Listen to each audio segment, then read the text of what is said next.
Olá! Hoje a gente vai mergulhar na história que vive dentro das paredes de um edifício que, olha, é muito mais do que só pedra e argamassa. Ele é praticamente um personagem principal na história de uma capital brasileira. Só de olhar para essa imagem a gente sente um peso, né? Um silêncio que chega a ser denso. É um lugar que um dia foi cheio de vida e hoje, bom. Hoje o que ecoa por ali é o abandono. Fica a pergunta: o que será que essas paredes testemunharam? E por que elas estão em silêncio agora? Essa é a pergunta que vai guiar nossa conversa. E para encontrar respostas, a gente precisa voltar no tempo, lá para o nascimento de uma cidade e para a vida do homem que deu nome a esta casa. Mas antes de tudo, vamos entender a situação de agora. O que temos aqui é um monumento enfrentando um inimigo que não perdoa, o tempo. E o descaso, claro, só acelera tudo. A situação é bem séria. Documentos de preservação dão um alerta. O prédio está sem uso e cada dia que passa aumenta o risco de a gente perder para sempre um pedaço fundamental da identidade de Teresina. Então a questão é: como foi que chegamos a esse ponto? Para entender a casa, primeiro a gente precisa entender a cidade. A história da Casa do Barão começa junto com a fundação de Teresina, um projeto super audacioso lá do século XIX. Pensa só, a decisão de mover a capital do Piauí foi uma coisa radical. Sair de Oeiras, lá no sul, para criar uma nova capital num ponto super estratégico, nas margens do rio Parnaíba. O sonho era o progresso, a navegação. Teresina não surgiu do nada, ela foi toda projetada para ser o futuro.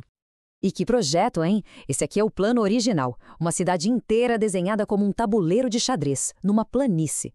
Era como uma tela em branco, com aquela inspiração portuguesa, prontinha para ser preenchida com prédios e muitos sonhos. E quem estava por trás dessa visão toda? Um jovem de apenas 27 anos, José Antônio Saraiva.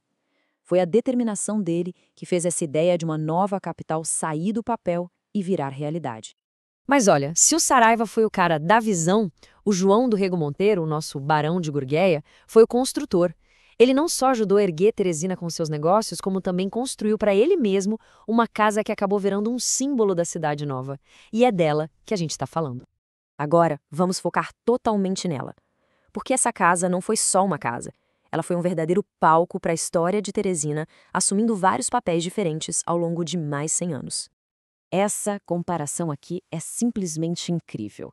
De um lado, a casa nos anos 20, do outro, nos anos 2020, vistas do mesmíssimo ângulo.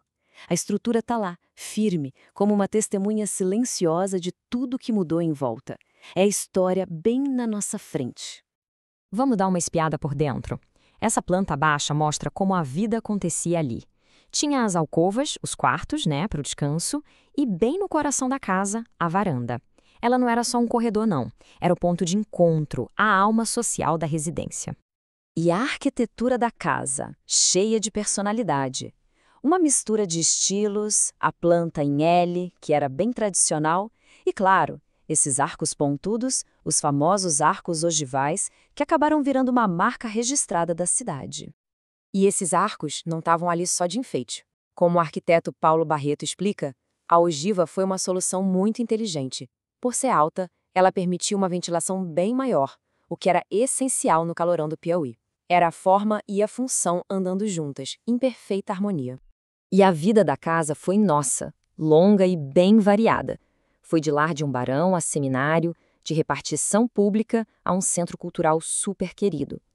Cada uma dessas fases deixou uma marca, conectando o prédio com gerações e gerações de teresinenses, até o fechamento recente, em 2022. E enquanto a casa vivia todas essas vidas, a cidade em volta passava por umas transformações gigantescas, sempre lutando para se modernizar e deixar para trás aquela imagem de atraso. Essa citação do centenário da cidade, em 1952, é bem dura, né? Mas ela mostra a angústia da elite da época. Existia uma sensação de que a cidade não estava acompanhando o sonho de progresso dos seus fundadores, e isso gerou uma pressão enorme por mudança. E a resposta para essa angústia veio com ações bem concretas. Lá para o final dos anos 50, começou um esforço gigante de modernização, criando a infraestrutura básica do Piauí. A criação dessas empresas foi um verdadeiro divisor de água, sabe? Impulsionou demais o desenvolvimento. E os resultados apareceram, olha só esse crescimento da população. Teresina mais do que dobrou de tamanho entre 1940 e 1960. E nas décadas seguintes, a urbanização acelerou com tudo, transformando a cidade para sempre. E tudo isso nos traz de volta para os dias de hoje.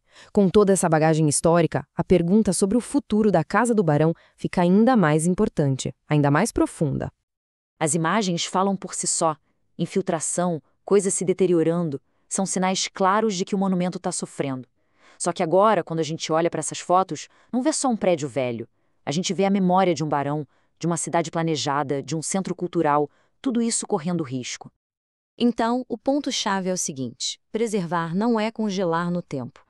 Como diz a Carta de Atenas, um dos documentos mais importantes sobre o assunto, um monumento precisa de vida, precisa ter um uso que respeite sua história. O abandono, no fim das contas, é a sua sentença de morte. E a gente termina com essa reflexão. A história da Casa do Barão de Gurgueia não é só sobre Teresina. É sobre um desafio que toda a cidade enfrenta. Como é que se avança, se cresce, se moderniza, sem apagar as histórias que estão gravadas nas pedras? Que memórias estamos escolhendo guardar e quais corremos o risco de deixar para trás?